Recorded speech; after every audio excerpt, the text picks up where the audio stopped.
ma ne nag te ñoom ñoo tooñ ñoom ñoo jaxase liste bi ñoom ñoo jël liste bi lu Déthié Fall déposé woon pour le compte de Yewwi Askan Wi département de Dakar ñu jël suñu liste jaxase suñu liste ñu changé liste yi nag loi may ñu ba tey minuit ñu nekk ñoom duñu jël comme du. Et ce qui est déplorable c'est que ñu du génn ku nekk di wax parce que ñun ñëpp demandé woon nañ leen man woo naa Saliou Sarr wax ak moom ba mu ne ma may naa la ko du ma wax le lendemain mu wax on a fait la même chose avec Déthié ça on le déplore. waxtu dépôt liste bi jotee dafa am ay instructions yi nga xam ne joxe nañ ko pour que ñu retirer Palla Samb mën a dugal Ngoné Mbengue mais malheureusement ki nga xam ni moom laa préposé woon ci dépôt yi muy Saliou Sarr deful loolu bi mu demee dafa dugal beneen tour parce que nee na dañ ko conseillé ni que 6e ak 7e position la parité respecté tout kenn waru ko woon foofu conseiller ba muy changer une chose parce que ñun ñoo ko def confiance ma jox ko sama cachet mu déposer toutes les listes départementales comme ni ma ko defee woon fële Matam ak Djibril Ngom mu def leneen jox ko sama cachet pour mu déposer toutes les listes départementales déposer wul liste Dakar comme ni nga xam ni moom lañ ko doon xaare waa DG moo ko wax loolu parce que moom moo ma ko wax donc moom bu waxee ni ñoo ko wax loolu mënuma def lu dul gëm ko mais warul woon topp tamit li nga xam ni moom lañ ko wax ndaxte ñun ñoo ko jox liste. ok déglu rek ma ne ko waa léegi man dossier Ngoné Mbengue bi lan laa koy def mu ne nanu changé nanu dindi benn suppléante ñu dugal Ngoné Mbengue ce dernier dossier là moom mi ngi ko jox rakku Habib Sy ku tudd Oumar Sy moo ko dem tiire indi ko mu joxe ñetti exemplaires mu dóor cachem ñu déposé noonu la demee amul leneen cachem commission bi sax du ko nangu am na benn moment dafa teg cachet bi ci kaw ni waa DG membre commission bi cacheteel ñu ne ko mukk grand xam nañ leen defal ko sa bopp donc amul keneen c'est-à-dire amul keneen ku mën a def cachet ndax commission bi du ko nangu ndax xam na ni lu ñuy bañ vice de forme ëllëg si biir nga ni man defuma woon cachet il y a une erreur humaine nekkoon nangu man bu fekkoon ne maa doon mandataire j'aurais fait une conférence de presse pour wax la ay la yéwén man de erreur ñëw na maa ko def nan laa mën a yàq lu mel noonu mënul nekk te moom xam na ko ña fa nekkoon xam nañ ko yàlla danañu àtte ndax bu demee ba dossier bi ñu traité ko daanu ko jénne pour mu wane ni li muy wax dara du ci dëgg ñu dem seeti nu ñu koy régler loolu moo am loolu mooy dëgg lii may wax nag bu fekkoon ni moom waxuma ba tuumaal ma ndax boobaa léegi dama ñaan ne naan noppi ndax ñi ma xam nañ ni man duma fenn boo toogee ci télé bi taxaw naan diw la mais le fautif c'est Déthié Fall c'est notre mandataire Saliou Sarr yoonam nekku ci parce que du moom lañ mandaté parce que ku wax Saliou Sarr dara da nga koy tooñ ku ñu mandaté c'est le mandataire c'est lui qui devait déposer nos listes par des règles parce que moom lañ jox mandaté il dirige la commission des opérations électorales moi je suis membre de la commission des opérations électorales je gère veille ak suivi de collecte des données électorales mais amuñu benn information musuñu réunir parce que dañ ko def benn groupe boo xam ne c'est un groupe de 7 à 3 à 4 personnes moo feeñal tey jii seen affaire li ñuy c'est pas parce que dama bokk ci ab groupe que dama leen di ragal seen ginnaaw bu ñu waxalee yàlla li nga xam ne moo am ci coalition Yewwi Askan Wi ak jafe-jafe bi am listu Dakar ci bu li muy ay njiit yu nekk ci coalition Yewwi Askan Wi moo ko andi loolu mooy dëgg parce que man ku ma xam-xam ni régime bi du ma leen may dara waaye nag dëgg bu jotee rek dañ koy wax li dal Yewwi Askan Wi ci département Dakar loolu Yewwi Askan Wi moo ko yóbbee boppam. vers 20h bi ma waxee ak Khalifa dama ko ne Khalifa diggante Babacar Mbengue ak Palla Samb génne ci kenn nga dugal benn jigéen ñu dem déposer liste bi mu ne ma il faut ma waxtaan ceeg Barthélémy Diaz parce que Barthélémy Diaz tient à avoir ses 3 députés, ses 3 hommes à Dakar 21h ma woowaat ko ne ko est-ce que réglé ngeen ko mu ne ma xaaral ma woo Bart mi ngi woo Bart def ko haut-parleur maa ngi koy dégg bi mu ko waxee Bart daf ko ne mënuñu changer parce que fi ma ko teg mooy dama soxla ñu may jàppale ci campagne bi Dakar il faut ma am ay maire yoo xam ne mën nañu xeex te dinaa mun a ànd ak ñoom ci campagne bi donc su ngeen ma génneelee maire yooyu dinaa am problème pour battre campagne ma ne ko Khalifa raccrochel s'il te plaît mu raccroché ma ne ko waatal Bart nga dugal ma bi mu woowee Bart dugal ma li ma la wax ni c'est 21h et quelque lundi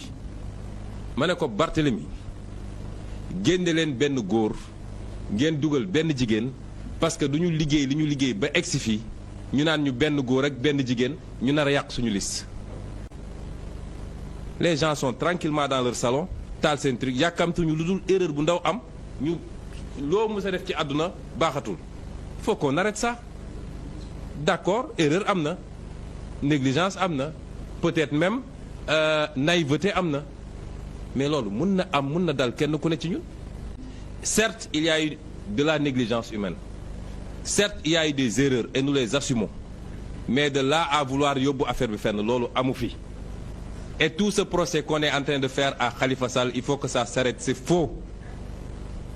nit ñi mun nañu bañ a kontaan ci investiture yi mu def ça c'est autre chose mais wax ni dafa jaay liste bi dafa lii dafa laa loolu amu fi. La ca des nag ba ñu demee ba décider ne dañuy dem déposer la xew foofu direction des élections foofu it erreur humaine la. Parce que boobu ñoom def nañu 24 heures foofu plus de 24 heures ku dugg 20 heures ba le lendemain 23h45 nelawuñu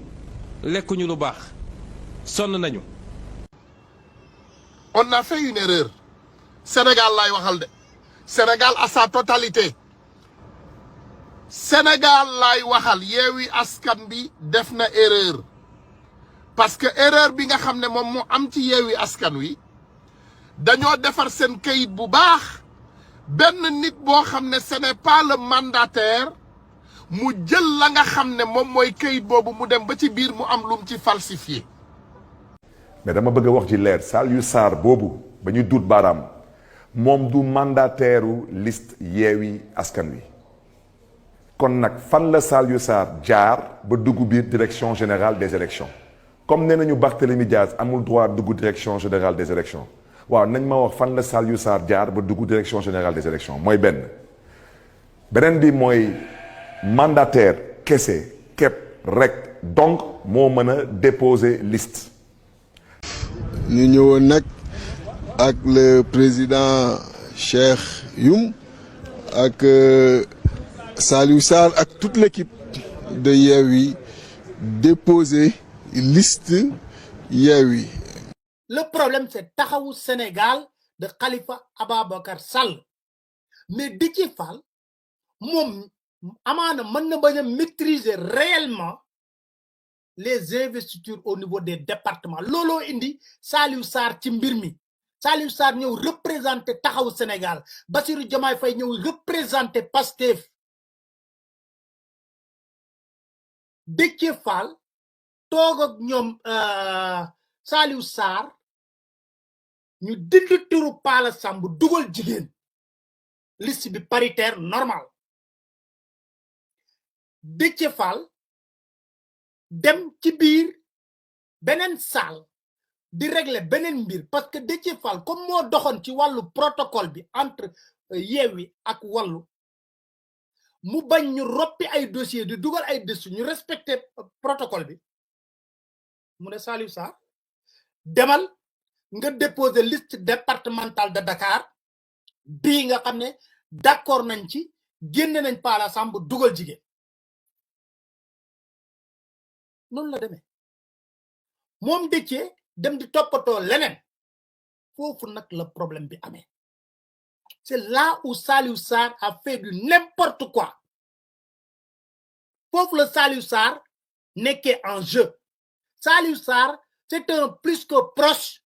de Khalifa Ababacar Sall moo gën a jege Khalifa Ababacar Sall ñëpp taxawu Sénégal la bokk moom mu dem ci biir salle bi au lieu mu déposer liste bi nga xam ne moom la ko Déthié jox